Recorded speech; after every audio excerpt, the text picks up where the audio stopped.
O Movimento Nacional de Direitos Humanos, MNDH, é uma rede de articulação de organizações de direitos humanos que atuam no Brasil inteiro, nos territórios, nos municípios, nos estados. Tem mais diversos tipos de organizações, tem organizações muito pequenas, coletivos informais, sem estruturação, mas também tem organizações que estão estruturadas, que são ONGs reconhecidas com atuação, inclusive internacional. Então a diversidade é muito significativa, muito grande. E o movimento nasce em 1982, logo, portanto, no começo da abertura política do país. Reúnem-se em Petrópolis, com uma convocação feita por Leonardo Boff, por um conjunto de outras lideranças de direitos humanos, em torno de 20 e poucas, 30 organizações de vários cantos do Brasil, que se reúnem lá e decidem formar uma rede de informações, de apoio, de incentivo, de mobilização das organizações de direitos humanos. Não nasce Movimento Nacional de Direitos Humanos, ele nasce um serviço de apoio às organizações de direitos humanos, mas logo ele se transforma num movimento nacional, assume o nome Movimento Nacional de Direitos Humanos.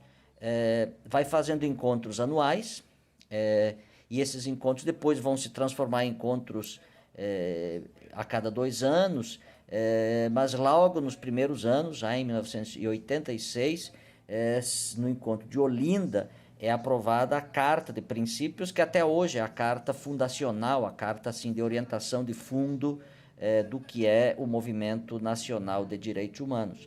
Ele vai se organizando, se constituindo por esses processos, por esses encontros, tem um apoio muito importante da Coordenadoria Ecumênica de Serviço, a SESE, que vai ser o, digamos assim, o apoiador principal, que recebe inclusive recursos da cooperação e que colabora nesse processo todo de afirmação, de organização, de reconhecimento do próprio movimento nacional no país inteiro, né? Ele faz esses encontros nacionais como focos, digamos assim, de reunião, de convergência, de atuação conjunta, né? Também passa a ter uma inserção internacional. Nos anos 90, ele se filia à rede mais antiga de direitos humanos do mundo, que se chama Federação Internacional de Direitos Humanos, a FIDH, com sede em Paris. Daqui a pouco vai fazer 100 anos, né? Daqui a 2 anos faz 100 anos que existe essa organização. E então, digamos assim, com isso também o movimento vai ganhando atuação internacional. Ele se organiza em regionais que no começo são muito parecidos com os regionais da Igreja Católica, e que vão reunindo as organizações, então, por aproximação geográfica, né?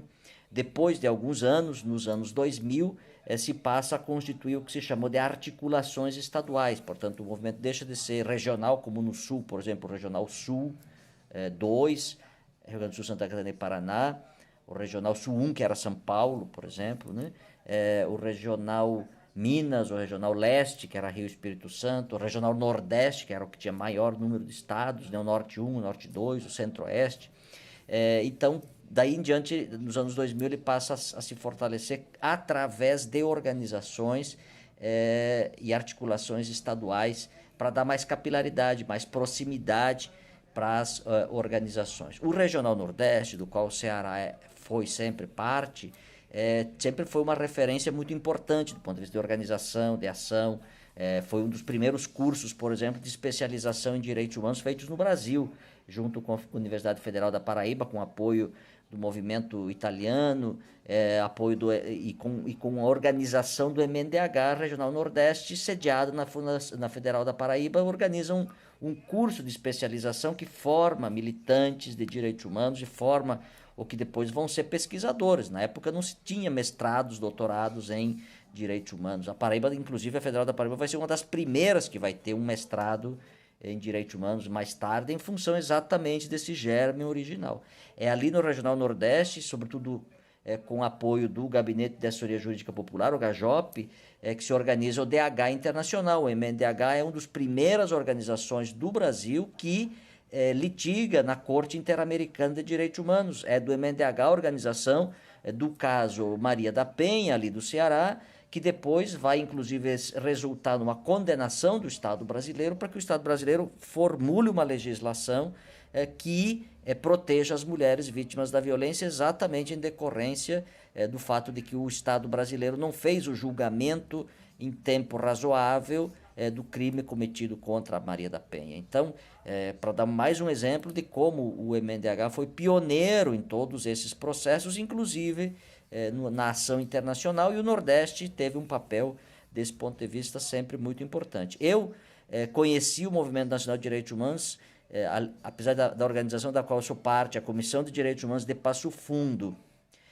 nascer em 1984 e já se filiar ao MNDH naquele mesmo ano, eu entro na Comissão de Direitos Humanos de Passo Fundo em 1989 e em 1991 eu participo do primeiro encontro do MNDH em São Paulo, onde eu conheço as lideranças do MNDH. Naquele ano estava se preparando já os 10 anos do MNDH, então, portanto, é um momento importante. Eu conheço ali uma série de lideranças que vão ser referenciais para a construção do MNDH no Nordeste, por exemplo, Oscar Gatica, que é um argentino exilado no Brasil, que depois se naturaliza. Ali eu conheço Rosiana Queiroz, que é ali do Ceará, ajudou a fundar o CDVHS, né, a organização da qual que organiza esse curso, inclusive, né, Herbert de Souza. Conheci Rose Margarotti, que era uma liderança importante, pastora da Igreja Luterana, lá de Belém do Pará. Conheci Pedro Wilson, uma liderança importante, que depois foi deputado, foi prefeito de Goiânia. Né? Conheci Agostinho Fait, que era liderança aqui do Movimento de Justiça e Direitos Humanos do Rio Grande do Sul, mas que atuava na Secretaria Nacional e que por um bocado de tempo esteve na Secretaria Nacional do Movimento. Enfim, conheci Irene, conheci Raimunda, Irene de Goiás, Raimunda do Acre, para citar alguns nomes de referências que foram muito importantes na construção. Né? Conheci Marisa Fórmulo, Roque Graziotin, conheci José Zanetti, conheci um conjunto, portanto, de lideranças que foram, digamos assim, esteios desse processo de construção do MNDH, de São Paulo, o Firmino, o Azevedo, né? Desculpa, ali do Rio Grande do Norte, o Roberto Monte, o Dermi Azevedo, que queria me referir de São Paulo, o Firmino Fecchio, o Domingos Mariano, não é? Que depois foi ouvidor da polícia por várias vezes em São Paulo, foi secretário de segurança em alguns municípios, enfim, figuras muito importantes, né? Padre Roy, lá de Nova Iguaçu, no Rio, Marta Falqueto, lá do Espírito Santo, Isaías, o Frank, lá de Minas Gerais, enfim, uma lista bastante significativa de referências, de lideranças importantes do Brasil que foram fundamentais para a construção nessa longa trajetória, né? São mais de 35 anos já de trajetória de construção, e o MNDH passou por vários momentos, por várias situações, momentos de mais força, momentos de maior presença, momentos de fraqueza, de dificuldade, momentos com recursos para fazer articulação num país gigantesco que demanda muito recurso para mobilizar as pessoas, para reunir as pessoas, momentos em que não teve o que fazer, que não fosse reunir por telefone às vezes, porque não tinha esses recursos de internet como tem hoje. Enfim, a dinâmica, quero dizer para vocês, foi assim sempre muito complexa. Então, muito difícil, porque sempre variando e respondendo também à conjuntura. O Movimento Nacional de Direitos Humanos esteve nos principais acontecimentos de direitos humanos do Brasil. O Brasil é um país que, infelizmente, chega tarde em direitos humanos, porque direitos humanos acabam sendo reconhecidos efetivamente só depois da Constituição de 88, do ponto de vista formal. Né? A Constituição incorpora os direitos e para o processo da Constituição foi fundamental a participação dos movimentos sociais, entre os quais o MNDH, na coleta de milhares de assinaturas para as emendas populares, não é? Vários dos elementos, e sobretudo dos textos constitucionais, o artigo 5º, o artigo 6º, são os artigos que substancialmente tratam de direitos humanos, e outros, claro, mas esses dois como principais, foram fruto de um processo amplo de construção e de articulação nesse processo, aí, com os parlamentares muito importantes à época, sendo embaixadores, digamos assim, desse processo, né? O MNDH também foi fundamental para a construção de uma experiência importantíssima de participação popular em direitos humanos no Brasil, que foram as conferências nacionais de direitos humanos, que depois se transformaram também em conferências estaduais, em alguns lugares também conferências municipais. Então, a realização das conferências, e foram 11, 12, na verdade, ao todo, foi um esforço, quer dizer, só se passou a fazer uma conferência convocada oficialmente pelo Estado brasileiro em 2004, a 9ª Conferência Nacional de Direitos Humanos. As anteriores todas foram organizadas pela sociedade civil com apoio da Comissão de Direitos Humanos da Câmara. Então, a participação do Movimento Nacional de Direitos Humanos foi fundamental nesse sentido. O Movimento Nacional de Direitos Humanos esteve lá em 93, na delegação brasileira para a formação e a participação na Conferência de Viena. Vários delegados do movimento participando ativamente, lembrando que o coordenador do grupo de sistematização da redação do documento final de Viena foi o embaixador Saboia, que é brasileiro. Então, o movimento e a sociedade civil brasileira e a diplomacia brasileira tiveram um papel muito importante nesse momento. Então, da volta de Viena se organizou aquilo que ficou conhecido como Agenda Brasileira de Direitos Humanos. Ali estava a construção dos principais pilares de uma nova institucionalidade protetiva de direitos humanos. Dali se falou e se passou a criar comissões de direitos humanos nos parlamentos, né? Na Câmara, já naquele período já estava criada, mas, isso em 94, né? No Senado vai se criar bem mais tarde, ainda que a Assembleia Legislativa do Rio Grande do Sul já tivesse desde o início dos anos 80, mas a maioria das assembleias só vão criar depois disso as suas comissões de direitos humanos. Ali se previu a criação de um espaço executivo de direitos humanos, daí surge a Secretaria Especial de Direitos Humanos, lá vinculada ao Ministério da Justiça, né, no governo do Fernando Henrique Cardoso, do Gregory, né, alguns anos depois, e ela se organiza como um primeiro embrião do que depois, no governo Lula, vai se tornar o Ministério dos Direitos, a Secretaria Especial dos Direitos Humanos com status de ministério, que depois vai se tornar o Ministério dos Direitos Humanos, ainda que esvaziado já no governo Temer. Então, ali também naquele momento se produz o primeiro projeto de lei que modifica o Conselho Nacional de Direitos da Pessoa Humana e cria o Conselho Nacional de Direitos Humanos, um organismo mais autônomo, mais voltado à sociedade civil, com participação mais ampla. Isso vai tramitar 20 anos, só em 2014 é que essa lei quer dizer, que esse projeto vira lei. E então se instala o Conselho Nacional de Direitos Humanos, que agora tem um papel de protagonismo e se constitui na Instituição Nacional de Direitos Humanos. É ali, em 94, onde se gera também a discussão sobre a importância do Ministério Público Federal ter um organismo próprio de direitos humanos, que depois vai resultar na Procuradoria Federal dos Direitos do Cidadão. Então, esse ano foi muito produtivo, esse começo dos anos 90, né, na volta de Viena, e o MNDH estava ali em todos esses debates, contribuindo, né? A publicação desses debates todos foi feita pelo Centro Santo Dias, da Arquidiocese de São Paulo. Tem vários documentos que têm essas memórias, inclusive, desses momentos. Então, acho que aqui eu queria registrar a presença do MNDH nesse contexto como fundamental. Foi o MNDH que disse, pela boca de Jaime Benvenuto, que era do GAJOP, à época era do Conselho Nacional do MNDH, na Conferência Nacional de Direitos Humanos, logo depois que foi publicado o primeiro Programa Nacional de Direitos Humanos, em 1996, que aquele Programa Nacional de Direitos Humanos era incompleto e não respeitava o que tinha sido construído em Viena, que dizia que os direitos são universais, indivisíveis e interdependentes. Ali, o Jaime disse, esse PNDH não tem os DESC, faltam os direitos econômicos, sociais e culturais. Daí em diante se começa um debate todo sobre os DESC, isso vai gerar a tradução de um livro, Direitos Econômicos, Seu Tempo Chegou, que tinha sido escrito na Alemanha, que vai ser traduzido pelo MNDH, pela FIAM Brasil e pela CPT. Vai ser a primeira publicação sobre esse tema no Brasil, que depois vai gerar um movimento incrível, que é a construção do primeiro relatório da sociedade civil sobre a situação dos direitos econômicos, sociais e culturais no Brasil, que vai ser entregue, inclusive, no Comitê da ONU, pela primeira vez, antes do Estado brasileiro, um relatório da sociedade civil em geral. Nesses espaços, o movimento é o contrário, né? O Estado apresenta seu relatório oficial, a sociedade faz o seu sombra.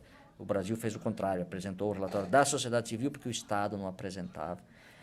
Voltando ao Programa Nacional de Direitos Humanos, isso gerou uma crítica interna no governo de Fernando Henrique na época. O secretário era Paulo Sérgio Pinheiro, foi sensível às observações do MNDH, entende e manda fazer o PNDH 2, que sai em 2002, né?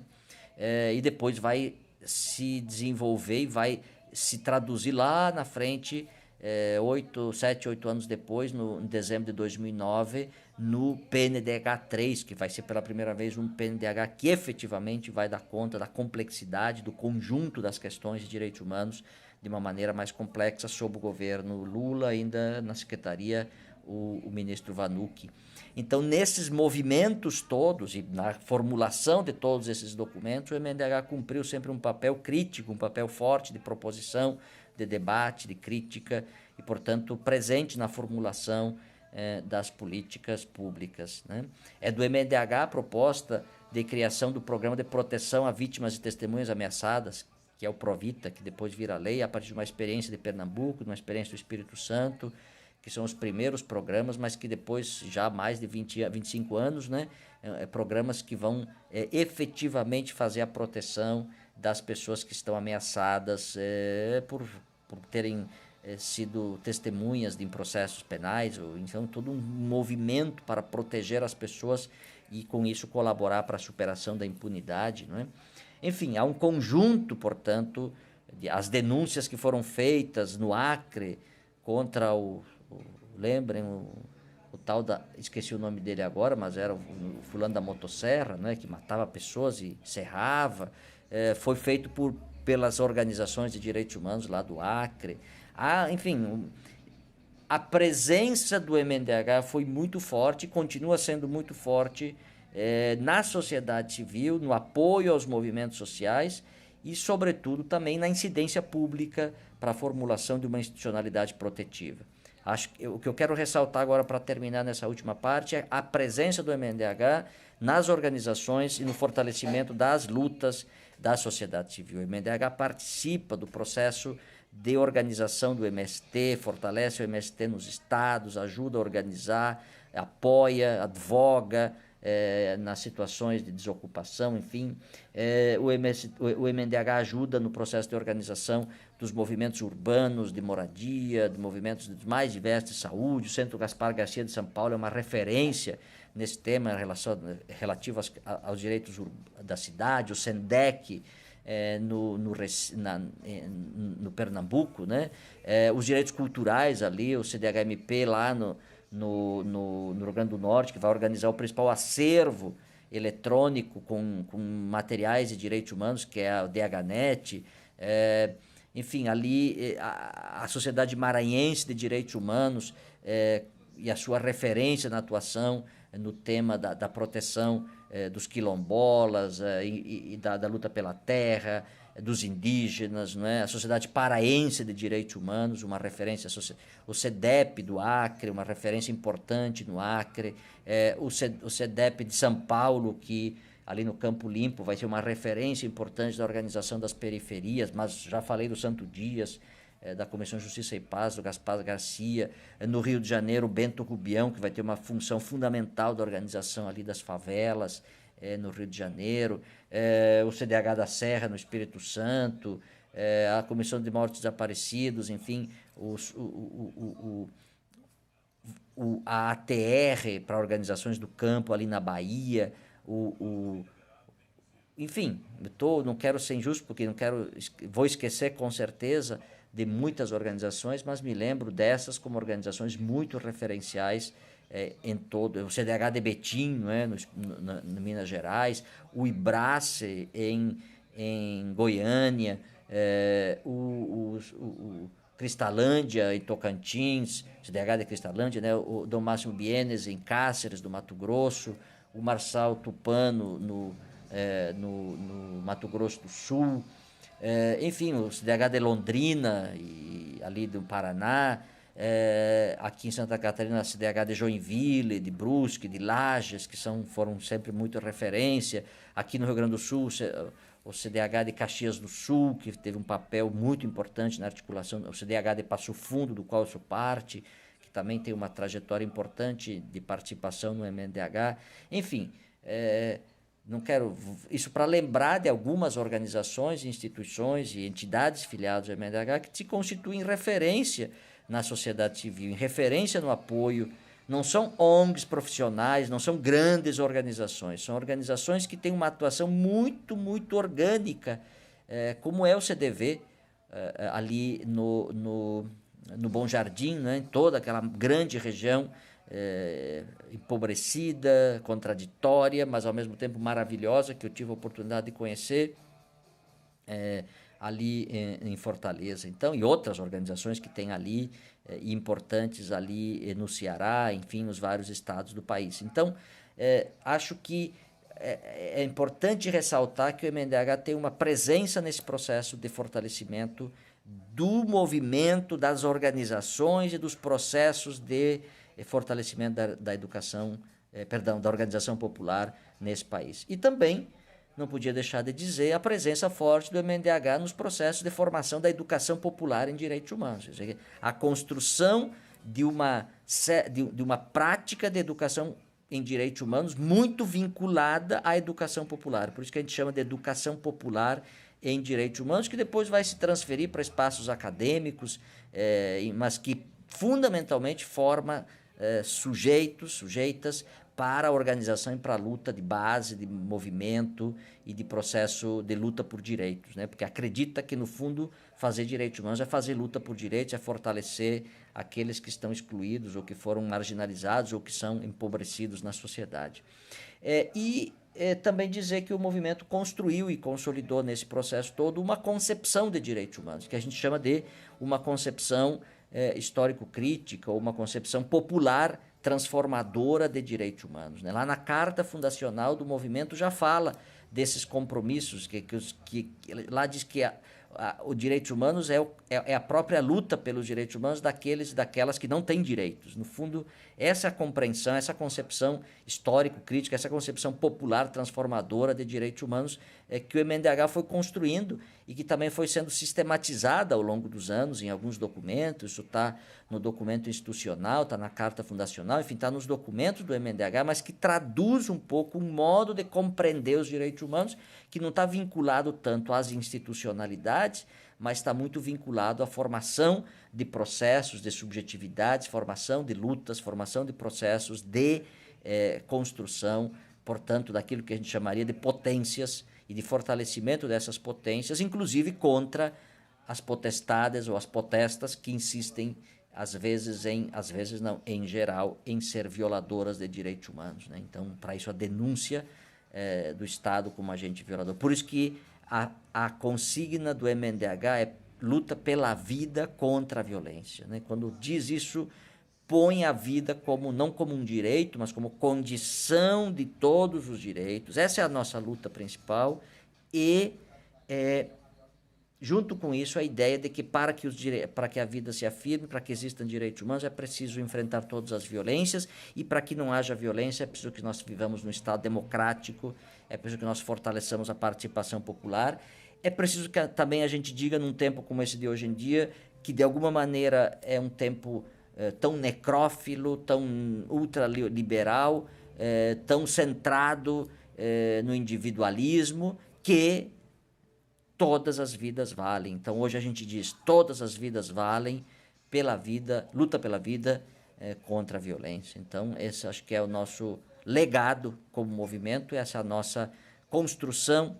Eu digo nossa porque me incluo nisso e, com certeza, vocês também se incluem nisso, nesse nós que nos ennosa, que nos amarra nessa grande causa que é realizar os direitos humanos mais do que como um desejo, e ainda que os mantenhamos como desejo, porque é importante manter a imaginação, manter o impossível, manter o infinito e manter os direitos humanos como esse infinito que a gente sempre quer atingir, mas também traduzir os direitos humanos como realização efetiva, como concretude no cotidiano da vida de cada uma e de todas as pessoas. Essa é a grande luta, esse é o grande trabalho, essa é a grande causa que irmana milhares de pessoas ao longo dos anos e que encanta a juventude e que mantém engajados todas e todos num processo permanente de construção. Um abraço.